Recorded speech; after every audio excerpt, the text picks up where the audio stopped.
Olá, internautas aqui da TV 61, do Expresso 61. Eu estou aqui com uma pessoa muito especial, que é o professor José Geraldo de Souza Júnior. O professor José Geraldo, ele é ex-reitor da Universidade de Brasília, UNB, e ele é professor da Faculdade de Direito da UNB também e coordena o grupo chamado O Direito Achado na Rua, que é um grupo de estudos da UNB e que também articula com outros acadêmicos de universidades do Brasil inteiro.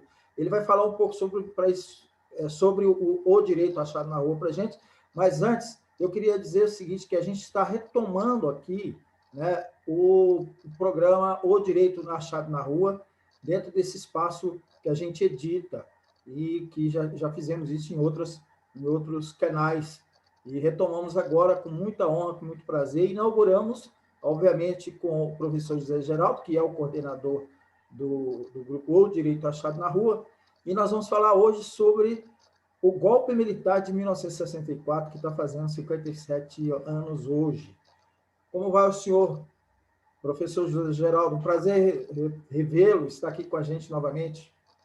Então, João, é um prazer enorme e é a retomada de uma parceria que, a rigor, nunca se interrompeu, porque ela continua em vários espaços nos quais você exercita seu protagonismo de jornalista, de comunicador, e agora com esse espaço mais permanente em que, pelo eixo do grupo de pesquisa, o Direito Achado na Rua, né, que trabalha com a interlocução dos movimentos sociais em seu processo instituinte, de abertura de espaços públicos, o exercício próprio da democracia e também enquanto mobilização na luta social por emancipação, por realização de direitos, tem uma capacidade de colocar aquilo que são as carências sociais vivenciadas nesses coletivos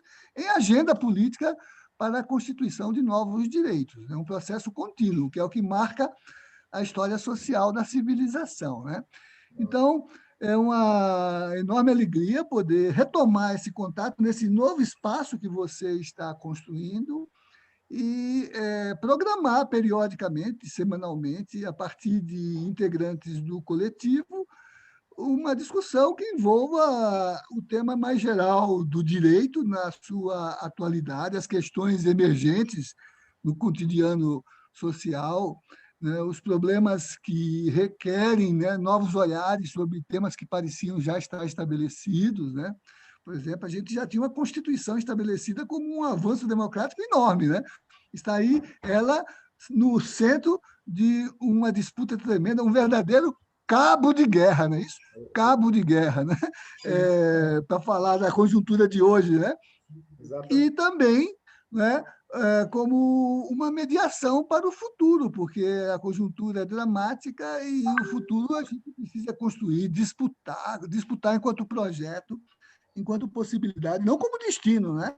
Mas como uma representação de valores que a gente possa instituir por essa mediação. Então, é uma alegria enorme e espero que comigo ou com outros colegas do grupo, nessa periodicidade, a gente vivencie nessa reflexão que o social inspira e que a gente chama de o direito achado na rua.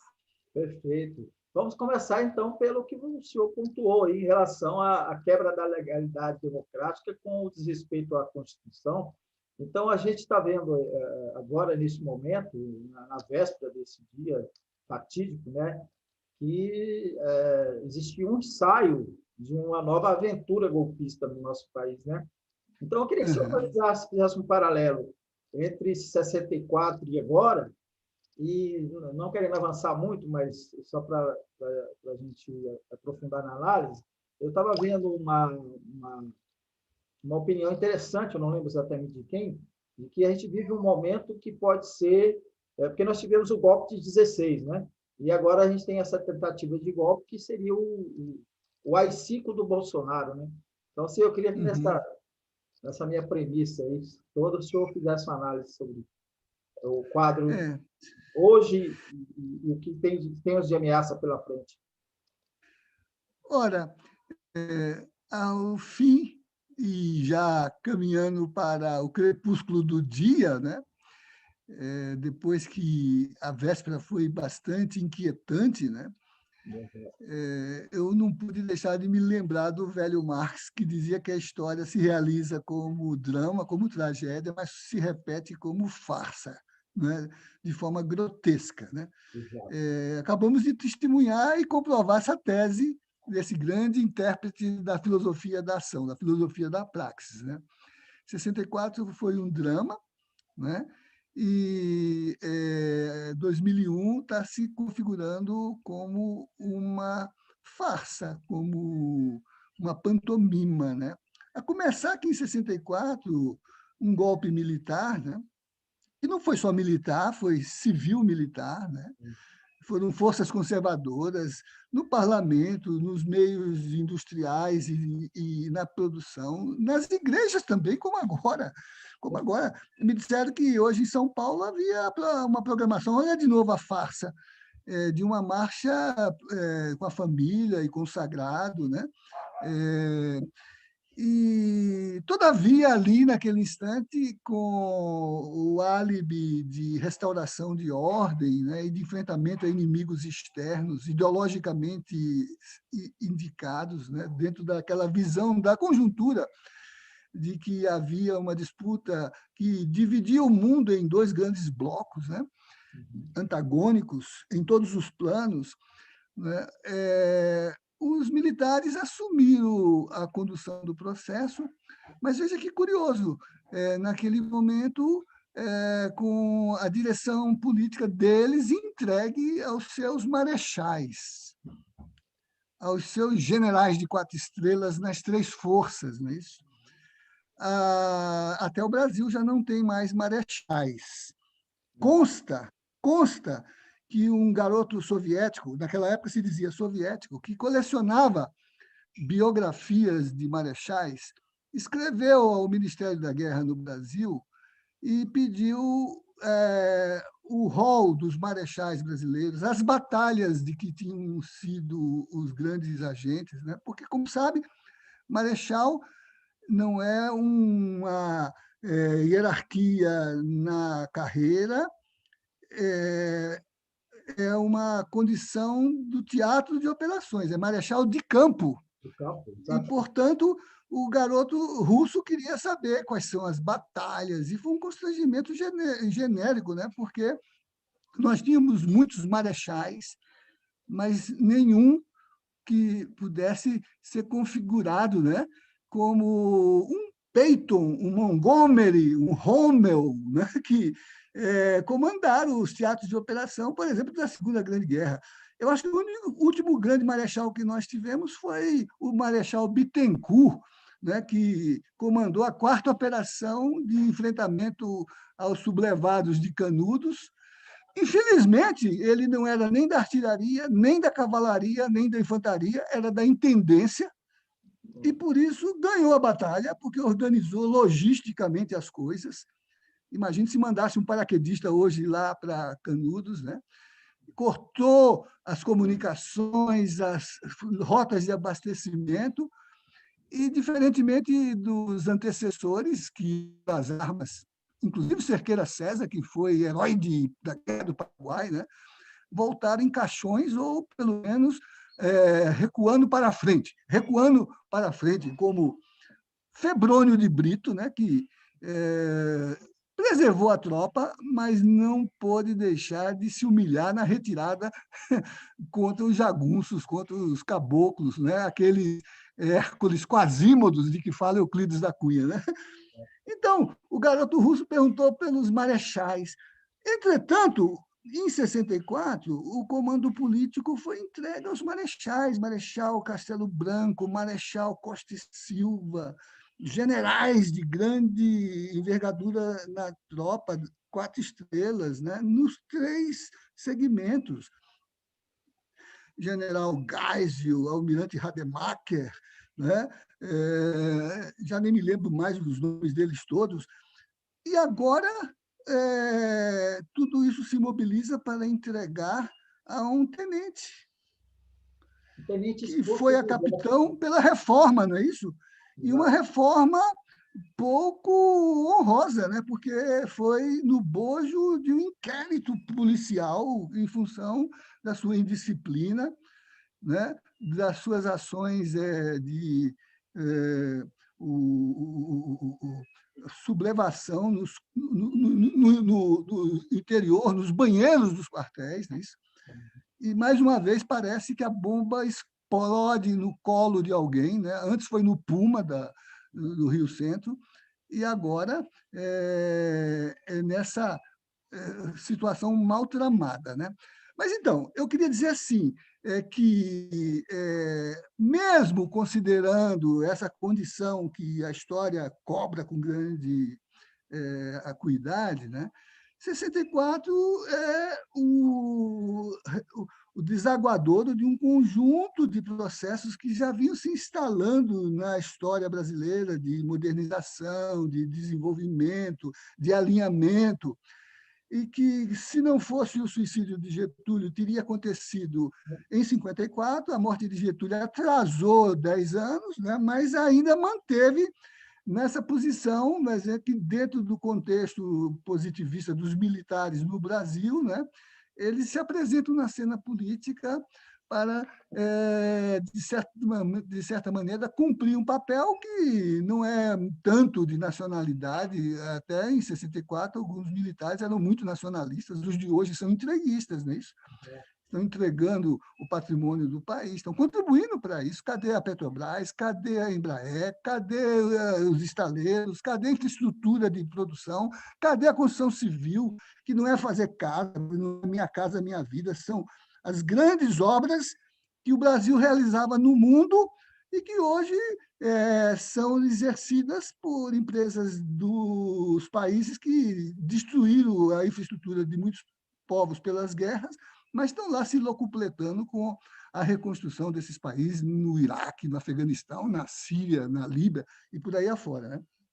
Então, eu diria assim, no contexto desse processo, há sempre um lado que é o oligárquico da nossa história, que é uma história colonial, uma história de inserção tardia no modo capitalista de produção, né, nas suas várias etapas. A etapa atual é neoliberal, e, portanto, é uma etapa de uma acumulação mais rentista, extrativista, no sentido de retirar as riquezas dos países onde a colonização tem curso, né? Mas que, em nossa sociedade, gerou esse mundo de desigualdades. No caso do Brasil, por exemplo, no experimento colonial, o atraso do patriarcalismo, do patrimonialismo, do racismo, da luta de classes, né? Escravidão. Porque que a escravidão, a luta de classes chegou a um ponto tal que o trabalhador foi alienado do humano, né? Juridicamente reduzido a coisa, vendido, comprado, né? Mas espoliado ao limite da desumanização, da retirada de direitos, da distribuição de identidade e de subjetividade política. Né? Então, eu acho assim, esse processo continua com outras características, mas ainda reduzindo a dimensão própria da condição da cidadania, que na história social sempre foi luta por emancipação, libertação e emancipação dos escravos, libertação e emancipação do feminino no patriarcalismo, libertação e emancipação dos segmentos marginalizados, vulnerabilizados, não são vulneráveis, são vulnerabilizados, os indígenas, os que provém, né, da abolição irresponsável, sem política, sem inserção, jogado para as favelas e para a marginalidade nas periferias, né? O que o Papa chama de descartáveis, né? Ou aqueles que esse modelo lida como política de indiferença, né? Política de abandono. Né?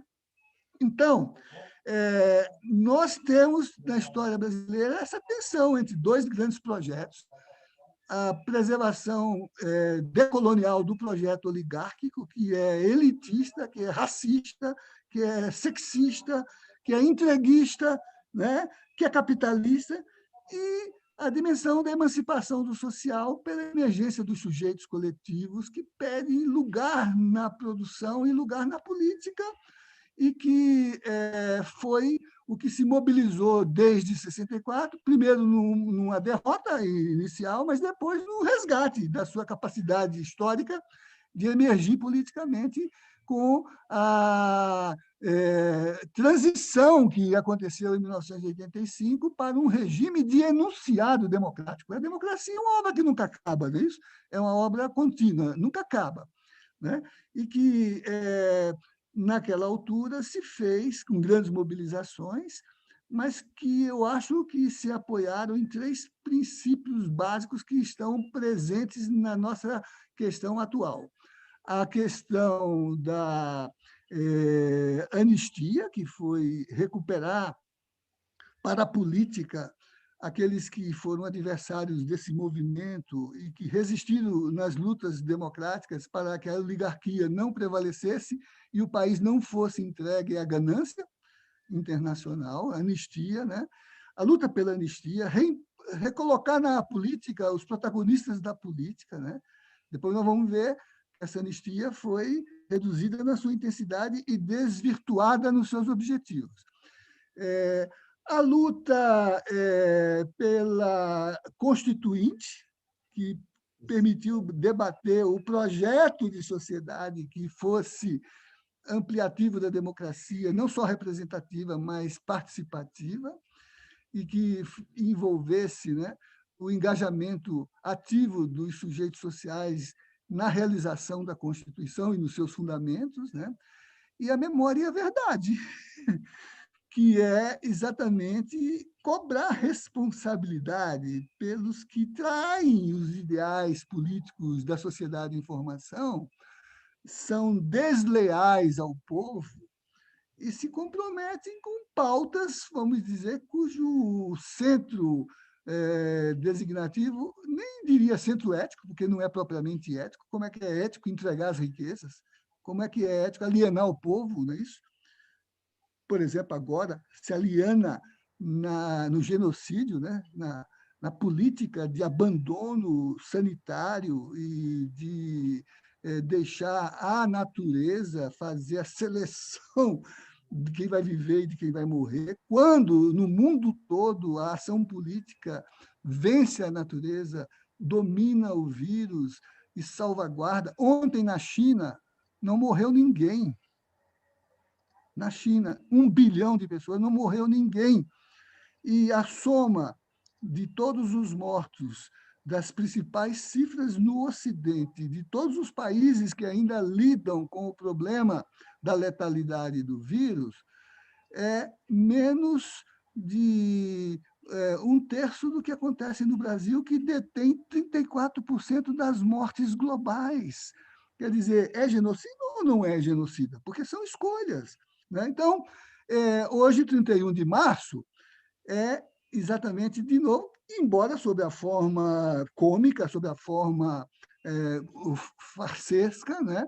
Mas é ainda o recrudescimento dessas mediações incompletas da luta pela democracia, da integralização do processo de anistia e da exigência histórica de responsabilização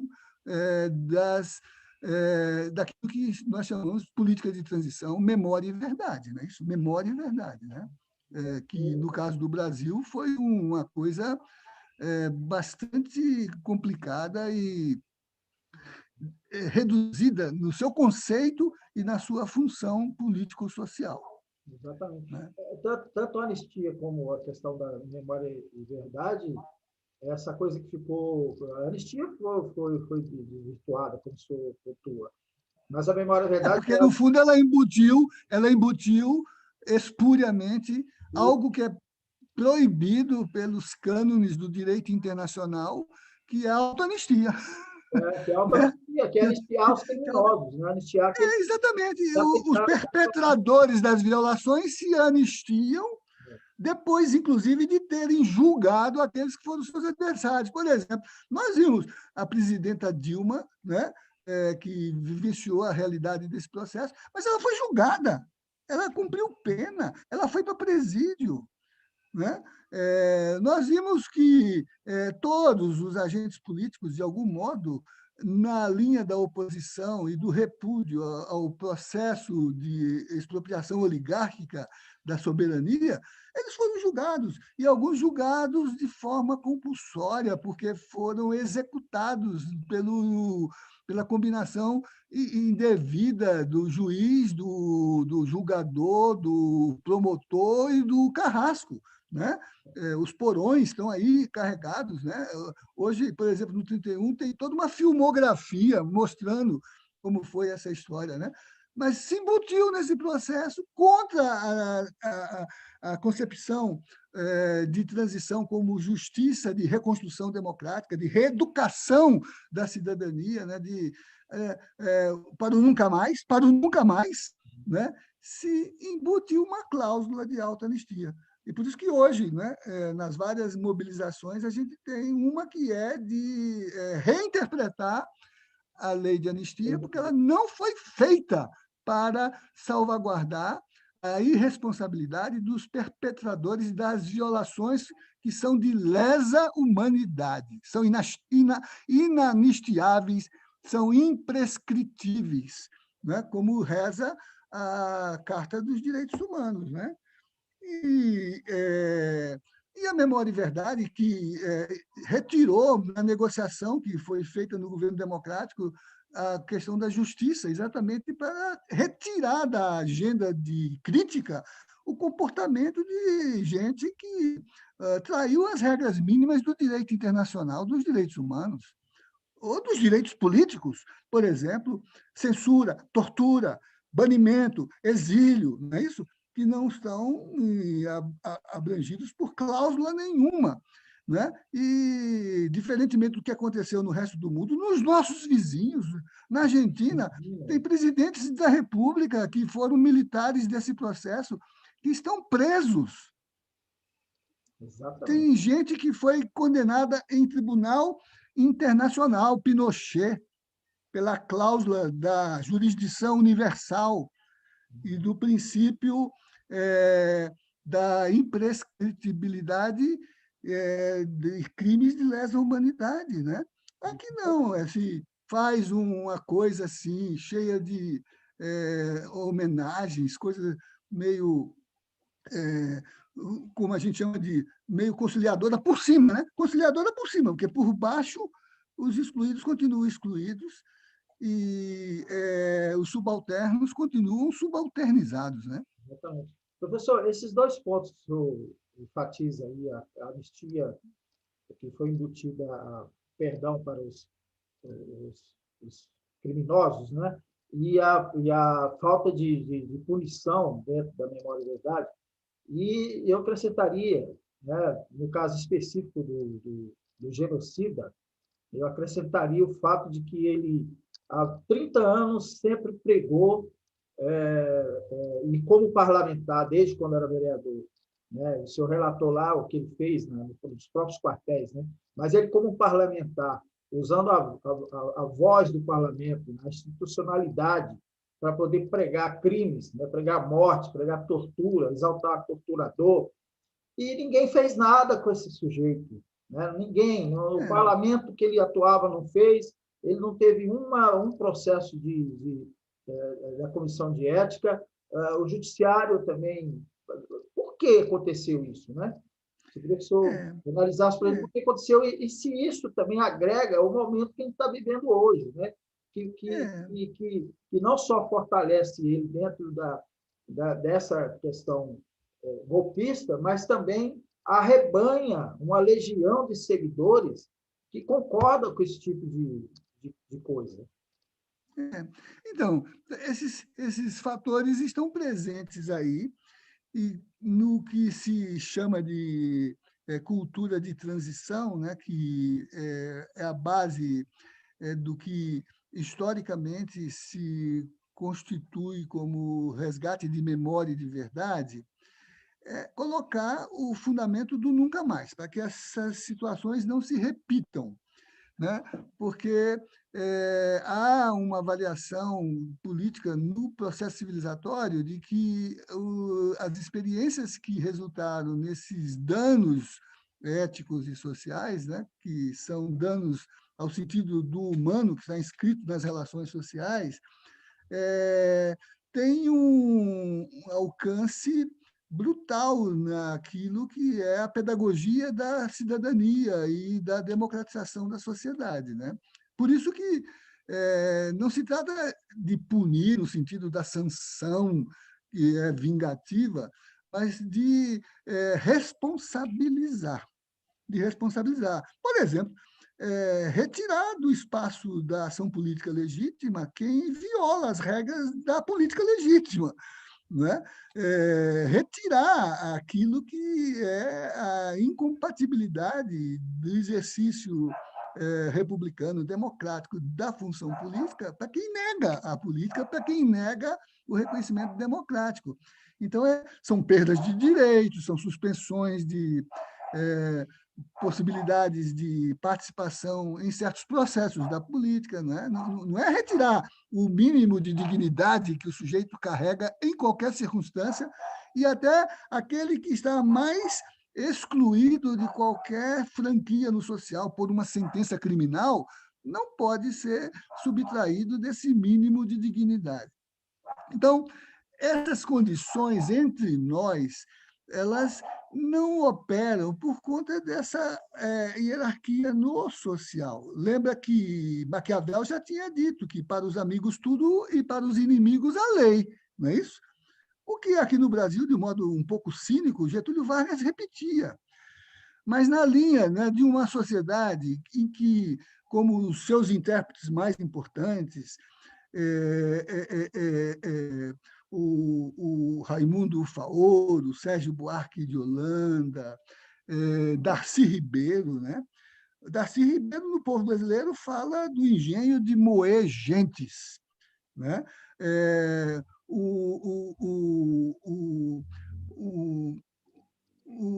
Victor Nunes Leal, do Coronelismo, Inchada e Voto, fala de uma sociedade que, pela herança do colonial, exercitou a troca de favores, mas não construiu a cultura do direito. E, por isso, as instituições do interpessoal são as instituições do favor, do clientelismo, do prebentismo, do nepotismo, né? Algo que a gente está vendo aí. Olha essa casta militar se instalando no governo civil e se autorremunerando com os cargos públicos para exercê-los de forma incompetente, porque não dá cobro sequer a uma condição de exigência de uma política mínima de até de base militar, quer dizer, que é ter alguma logística, né? Por isso que o Clausewitz dizia no seu célebre Tratado da Guerra que a guerra é tão séria que não pode ser deixada a cargo dos militares, a cargo dos generais. Está lá no livro do Clausewitz. Então, eu diria assim, essa cultura do favor que gera essas mazelas do prebentismo, do clientelismo, do nepotismo, elas como que produzem um sistema judicial e um sistema legislativo em que tanto a produção quanto a aplicação das normas tem uma alta seletividade. Tem uma alta seletividade. Até porque, na prática, se trabalha na linha, vamos dizer assim, dos usos milicianos desse processo. Se exterminam a juventude negra nas periferias, os índios nas fronteiras agrícolas, né? Os camponeses nas disputas da grilagem, né? Você tem o processo bruto do uso de subordinação que, no limite, chega ao que a gente sempre considerou como uma condição sociológica do extermínio de segmentos do social, né? Até nessa política do vírus aí, o vírus alcança todo mundo, mas mata quem? Quem está morrendo? Mata quem? Quem está morrendo? Né? Vai fazer a estatística, até mesmo quando você seletivamente recorta um espaço, por exemplo, o espaço onde estão os bem formados, os doutores. Vai ver entre os doutores, os enfermeiros, quais os que estão morrendo. Vai ver. É. Vê a cor deles. Vê o lugar onde eles moram, quais os que estão morrendo. Né? Então, são uma combinação desses fatores que eu penso, do ponto de vista da conjuntura, né, prorroga no Brasil, né, um sistema oligárquico que não se abriu civilizatoriamente para que o mundo está colocando, por exemplo, a necessidade de dar assistência aos desvalidos, de criar políticas de financiamento da sobrevivência e da emergência dessa sobrevivência, né? O Papa está falando em salário universal, o Papa está falando em teologia do reconhecimento do trabalho, do teto da terra. Até o Banco Mundial está falando isso. Né? E nós aqui estamos regateando, né, valores de uma insignificância brutal comparada às concessões que, por meio de benefícios, concessões, né, continuam a enriquecer os ricos. Né? A gente viu que, na pandemia, a fortuna dos ricos se expandiu enormemente. Né? Então, acho que são esses fatores que a gente tem que analisar e ver que essa sobrevivência dos de cima se faz por uma forma de uso do produto legislativo e do produto judicial de modo seletivo, como o Maquiavel dizia, né? Para eles, para aqueles que são os nossos contendores, os que são para os amigos tudo, para os inimigos a lei e a justiça, não é isso? Professor, para finalizar, o senhor tem, inclusive, outro compromisso daqui a pouco. Eu queria que o senhor analisasse para a gente. Nós estamos na iminência de um novo golpe. Você acha que isso é possível? A gente teve esse ensaio na véspera, mas o senhor acha que a gente pode caminhar para um recrudescimento do governo? Não, eu acho que a gente está dentro de um processo de golpe. Eu já escrevi sobre isso, dentro do conceito político do que é um golpe, né? Se a gente recuperar lá como isso se expressou na leitura do 18 Brumário, o bonapartismo, não de Napoleão, o primeiro, mas do Luiz Bonaparte, né? Que também se valeu dos clubes, dos milicianos de seu tempo, né? Para impor uma forma de pressão que implicasse restaurar, do ponto de vista da elite francesa e da elite burguesa, os interesses da expansão burguesa numa Europa que se tornava a força locomotiva do modo capitalista de produção, não é isso? Imperialista, colonizadora, né? E expoliadora da mão de obra do trabalho. Leia o Germinal de Émile Zola. Né? Então, que nós estamos num processo de golpe, tal como definido por os intérpretes, Marx, inclusive, que escreveu uma obra chamada 18 Brumário, de Luiz Napoleão, né, de Luiz Bonaparte, né, para mostrar, inclusive, que lá na França, quando a própria legislação se tornava um obstáculo, as favas à legislação, como Odilon Barrot disse, a legalidade nos sufoca. A legalidade é a dele, ele é do ministro da Justiça, a legalidade deles, né? E vão para o golpe. Então, num processo de golpe, a gente está e enchemos a bibliografia brasileira recente com obras mostrando que, desde 2014, de forma institucional, se deslegalizou, se desdemocratizou, se desconstitucionalizou o país e se destituiu uma presidência legítima por um pretexto banal. Imagine, por pedaladas fiscais. Olha o crime de responsabilidade da presidenta da República. Pedaladas fiscais. Não foram 300 mil mortos, não foi essa forma de insurreição contra as instituições, essas ameaças de todo dia, né? Que formam um elenco enorme. Hoje eu estou gravando com você e logo mais às 18 horas nós estaremos num grande encontro em que os diretórios estudantis de direito do Brasil inteiro vão apresentar petições de impeachment, chegando já à casa dos 100 pedidos de impeachment, todos com demonstrabilidade cabal das violações de práticas da administração e do chefe da administração, no que caracteriza o crime de responsabilidade que justifica no presidencialismo o afastamento do presidente da República, né? Então, a gente assistiu a esse processo combinado, né, com uma aliança parlamentar de interesses pouco justificáveis, né, uso de verbas, concessões de todo tipo, judicial, porque está aí o lawfare e está aí agora, né, o próprio judiciário se penitenciando desse processo, né, como diz o rapaz lá, né, citando, diz ele, Edith Piaf, né, ele citando Edith Piaf, né? Piaf é o garoto de bairro lá das comunidades, né? A Edith Piaf deve ter se torcido toda lá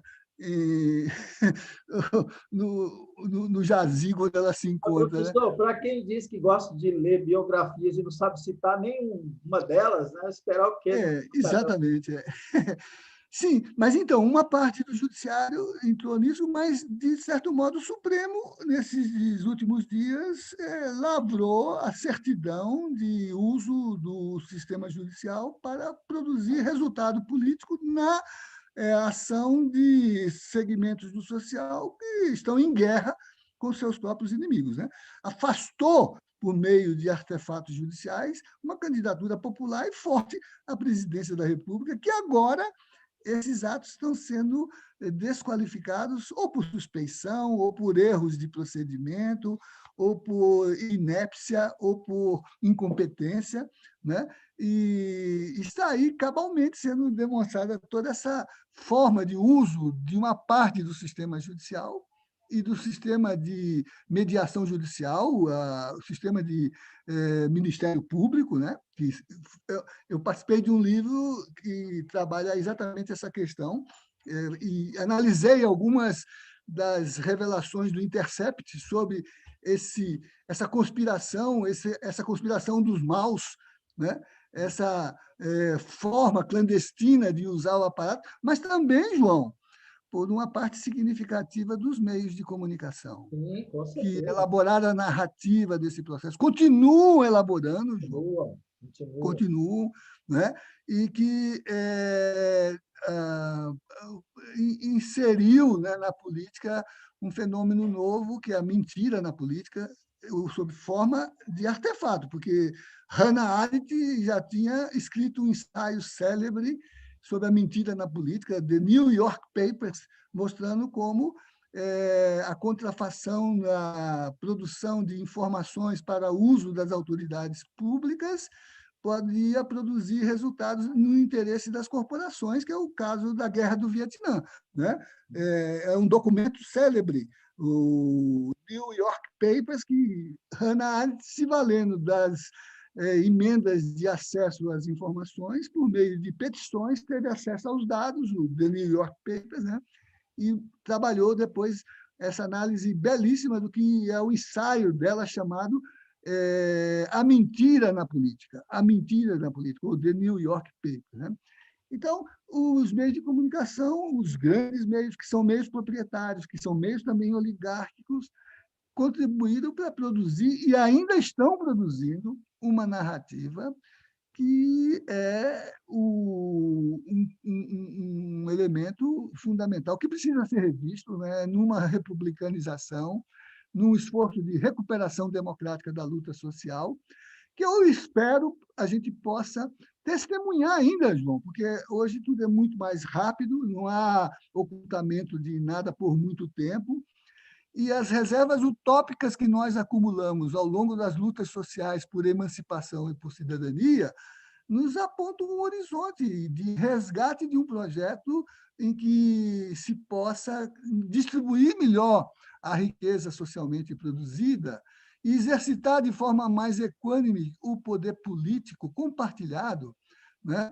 Que, por exemplo, a Constituição de 88 permitiu ser um bom desenho disso, com alguns instrumentos importantes, um deles, o SUS, que está aí, eu que me vacinei agora, dou graças a Deus à ciência, dou graças a Deus ao movimento sanitarista, dou graças a Deus ao SUS, à Constituição de 88 e ao Zé Gotinha, né? Em vez dos meios de comunicação se associarem em campanhas educadoras para a cidadania, para a civilidade, para a defesa da saúde pública, né? Estão aí discutindo se vão ou não fazer sua autocrítica e ainda tomando partido, algo que está contaminando as instituições, né? E os militares agora, por exemplo, não disputam só um projeto político, né? São milhares de cargos que os remuneram, né? Para que eles funcionem como suporte de um governo que cada dia fica mais isolado no mundo, né? E na legitimidade que começa a ser questionada, porque o lawfare, a fake news e a corrupção estão revelando que a vontade popular foi fraudada, não é isso? Exatamente. Professor, muito obrigado por estar com a gente aqui, né, nesse momento, com suas análises, e a gente Os retomar. nossos encontros serão às quartas-feiras? Quartas-feiras, todas as quartas-feiras. Vamos agendar com os Na outros. quarta, eu ainda me disponho a voltar, mas depois queria fazer com você uma agenda dos pesquisadores, Sim, que como são, nós fizemos da outra vez. né, Excelente. que têm trabalhado temas muito importantes, entre eles aqueles que, por exemplo, eu revelo periodicamente na minha coluna, lido para você, Sim, que o sim, eu Expresso estou acompanhando. 61 publica. Hoje mesmo vocês publicaram um sobre Tá. a, o direito à alimentação Alimentação, saudável, a muito soberania bom, né? alimentar. É, Isso. O direito aqui tem tudo a ver com o que a gente está passando agora, porque tem muita gente isso, passando fome, né? isso, exatamente. Então, a Exatamente. gente, no próximo encontro, ainda podemos tecer algumas agendas e depois a gente vai construindo os interlocutores, se fixarmos a quarta como o expediente no Expresso 61 de O Direito Achado na Rua. Excelente. Muito bom. Obrigado, professor. Boa live aí com a moçada do Centro Acadêmico de É. Direito. Olha, mas vai participar dela o presidente do Conselho Federal da OAB, a deputada, ex-deputada jurista, advogada Luciana Genro, Isso. e os jovens estudantes de direito, que eu já li a petição de impeachment, eu que já assinei 2 ou 3, quero dizer que essa, do ponto de vista técnico, do ponto de vista teórico, do ponto de vista constitucional, está perfeita. Só precisa o elemento político para fazer transitar algo que, do ponto de vista da admissibilidade técnica, é inquestionável, né? Agora, resta acumular base política para fazer... Porque é um processo político, né? Circular essa moção de impeachment de uma autoridade que o elenco de transgressões criminais, né, e administrativas e constitucionais está mais do que demonstrado, né? E se não o fizermos, vamos nos humilhar na sociedade, porque um dia um tribunal internacional, como aconteceu com o Pinochet, não é isso? Exatamente. É, Professor, mas olha só, precisa de um pouco de pressão das ruas, né? E o é, José Trajano disse, acho que foi ele que lançou o movimento para a geração 68, que está sendo vacinada, como é o caso do senhor é a geração também 68, é. e para as ruas. O que o senhor achou dessa ideia aí? Não, eu achei que ele tem razão, né? Não adianta fazer mobilização de sofá, não é isso? Até o Papa Francisco fala de uma igreja em saída, você tem que ser capaz de exercitar uma missão que é uma missão pastoral, uma missão transformadora. Ele tem razão, mas precisamos garantir a preservação da sociedade, da saúde em geral. Então, fazê-lo de modo a não ser vetor de transmissão, né?